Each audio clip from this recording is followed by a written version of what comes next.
In this lesson, we're going to learn about the important animation principle of timing and spacing. So I've just opened up 02_begin, and let's start with this simple example comp. Now, we're not going to be winning any awards with this animation, but it's going to let us take a look at timing and spacing in a much more simple and controlled environment. So we have this leaf falling and hitting the ground.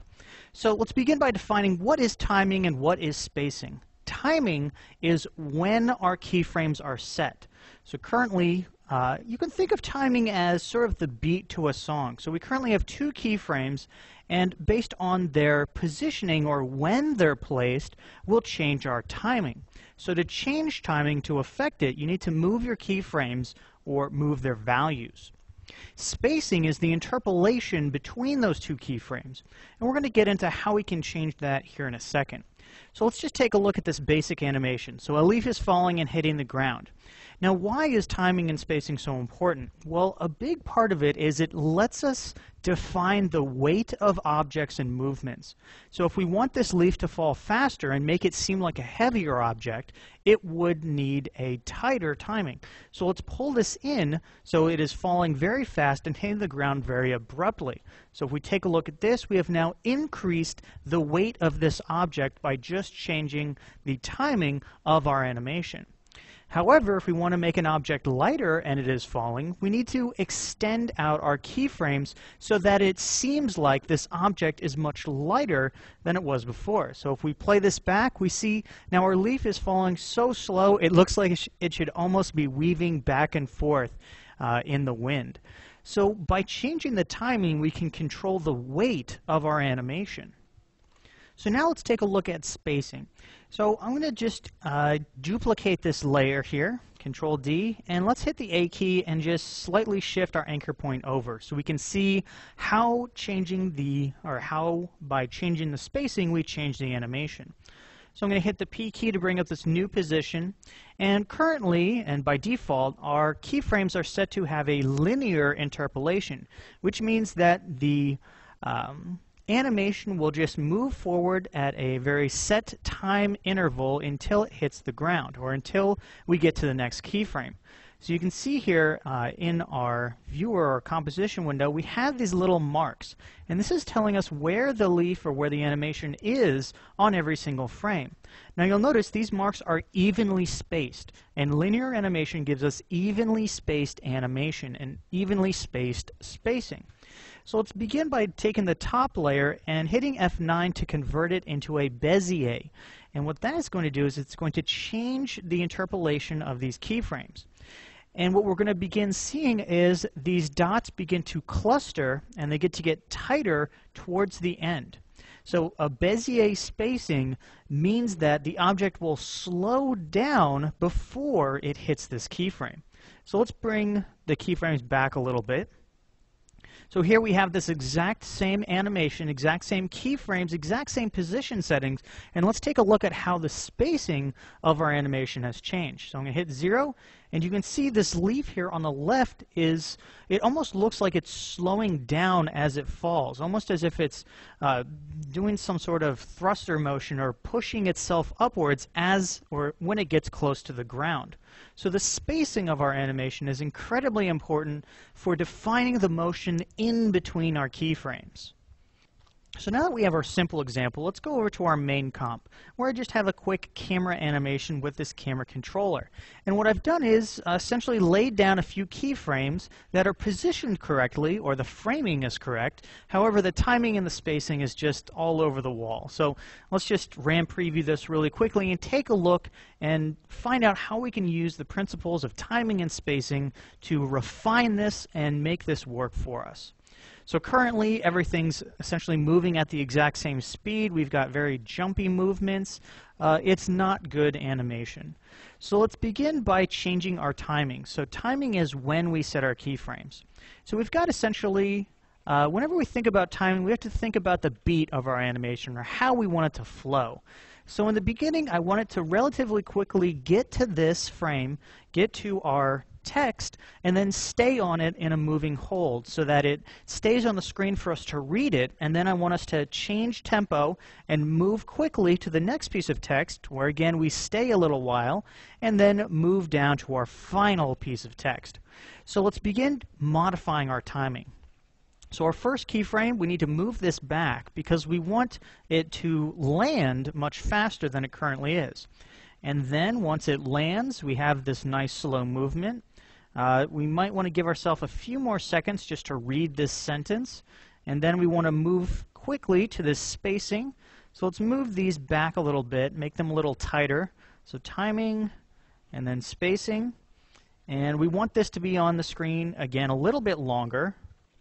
So we can change the timing and we can move these other keyframes down. Now I'm being pretty easy and flowing with changing keyframes. Usually while you're animating, you want to be more careful with modifying this many keyframes.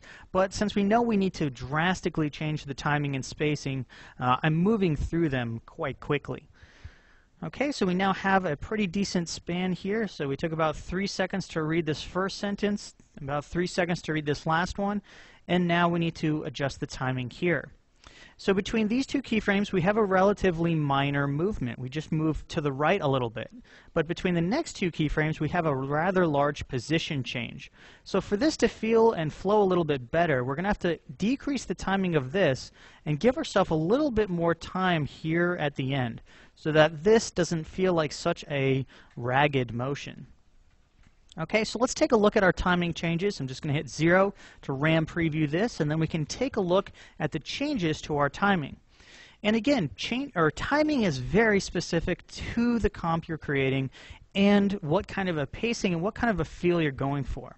But now, just by shifting the keyframes, not changing any position values, we've made this comp feel much more natural.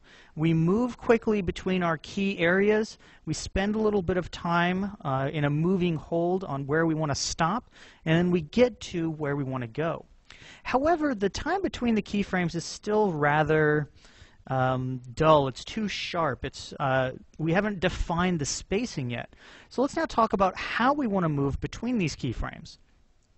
So in between, or while we're on the text, I probably want it to be slow in, slow out, or Bezier. So I'm going to select these two keyframes and hit F9 so that we kind of slow in, or we rest into the timing, and then we move through it, and then we start picking back up into this strong motion. And I'm going to do that again for the spacing, or the second piece of text here. So we'll hit F9. You can see that. All right, so we're again slowly transitioning into that area. And currently we're only changing the time part of spacing. And finally, at the end here, I would like to slow into this. So again, F9, so we kind of slowly get into this, and then, well, let's move this to the end so we never really stop moving. Okay, great. Now that we've set the temporal, or the time-based, we probably also want to come in and change the spatial, or how our camera, how our objects actually move.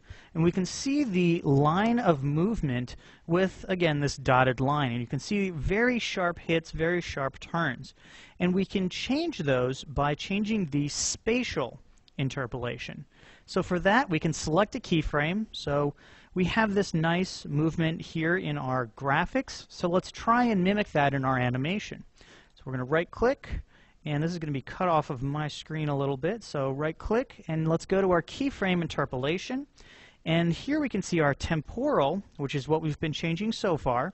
And we also have spatial, or how it moves. So let's change this spatial to be Bezier. And now we can see we have a really nice bend in that movement. Now we might need to come in and reposition it just a little bit to get that nice flowing movement we want to match our graphics. But now, by going in and focusing on the timing and the spacing, we're able to create a much more controlled animation, and one that matches what we actually want to do. So again, we slowly move, and then we shift, and we sort of flow from point to point. Now here we have a graphical break, so I do want to hit on this area here.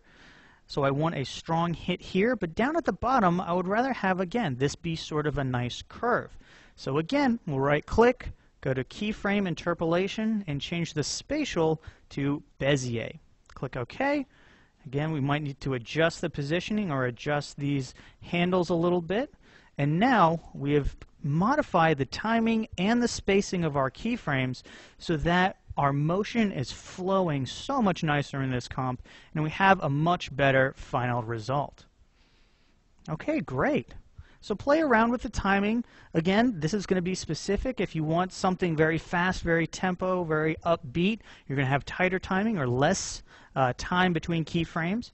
And, of course, your spacing can be a little bit sharper. And if you want this to be a very nice, very flowing, very infographic feel, you can have much calmer timing as well as much calmer spacing.